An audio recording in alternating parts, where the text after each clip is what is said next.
आपने भी कभी न कभी सुना होगा कि जो धर्म है वो आपके सोचने समझने की शक्ति पर फुल स्टॉप लगा देता है। आपकी जो सोचने की शक्ति है उसको क्षीण कर देता है। किस तरह से? अक्सर ही आप अगर ध्यान दोगे तो कोई भी वैज्ञानिक तौर पर कोई चीज़ होगी, अगर आप किसी साइंटिस्ट को, किसी विज्ञानी को, किसी तर्कशील आदमी को उसके बारे में पूछोगे तो वो उस बात को सिद्ध करके देगा, उस चीज़ के बारे में बात करेगा और उसको सही से डिफ़ाइन करेगा और आपको जो है सैटिस्फाई करेगा, आपको कन्विंस करेगा कि हाँ, ऐसे है। नहीं तो खुद अगर वो गलत होगा तो खुद कन्विंस हो जाएगा कि हाँ, यहाँ पे गलती है। ठीक है? क्लियर है अगर आप कभी भी इस पचड़े में पड़ोगे तो।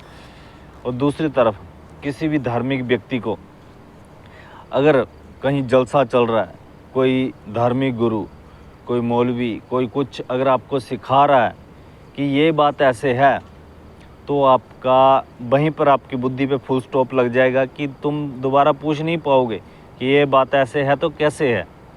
जैसे उसने बोल दिया, तुम्हारे दिमाग में डाल दिया, तुम्हारे धार्मिक गुरुओं ने, तुम्हारे धर्म ने जो तुम्हारे दिमाग में डाल दिया, आपको उसके ऊपर विश्वास करना होगा। अगर तुम्हारा कोई धार्मिक गुरु बोल रहा है कि हमारे किसी गुरु ने चाँद के 2 टुकड़े कर दिए डंडा मार के, तो आपको मानना होगा। आप उसके ऊपर सवाल नहीं उठा पाओगे कि ऐसा कैसे हो सकता है। तो अगर आपने पूछ भी लिया ऐसे कैसे हो सकता है, तो तुरंत आपके ऊपर एक्शन आ जाएगा। हाँ, तेरी हिम्मत कैसे होगी, तूने ऐसे कैसे पूछ ली। अगर तुम्हारे किसी धार्मिक गुरु ने बोल दिया कि हमारे गुरु ने या हमारे किसी संत ने जो समुद्र में डंडा मार के समुद्र का रास्ता खोल दिया, 2 भाग कर दिए, तो आपको मानना होगा। क्योंकि वो बोलेगा कि ये भगवान का लिखा हुआ है, उनके अल्लाह गॉड का लिखा हुआ है। आप उसके ऊपर सवाल नहीं उठा सकते। अगर आपने सवाल उठा दिया तो आप धार्मिक के विरुद्ध होगे, उनके धर्म के विरुद्ध होगे और हो सकता है वो वहाँ जितनी भी भीड़ होगी वो आपके ऊपर टूट पड़ेगी। क्योंकि धर्म में फर्स्ट स्टेप है अपनी बुद्धि को लोक लगा दो।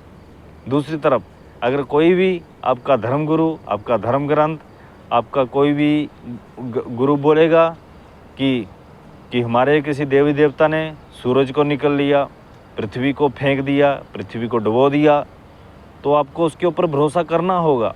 नहीं करोगे तो आप धर्म के विरोधी कहलाओगे। हो सकता है वहाँ की भीड़ जो है वो आपके ऊपर टूट पड़े। आपने सवाल कर दिया, आपने पूछा यार ऐसा कैसे हो सकता है, पता तो उनको भी नहीं है, वो भी उसका जवाब नहीं दे सकते क्योंकि है सारी गप ही है। तो तुरंत वो भीड़ जो है उग्र हो जाएगी। तो इसलिए धर्म हमेशा इंसान के लिए खतरा ही पैदा करते हैं।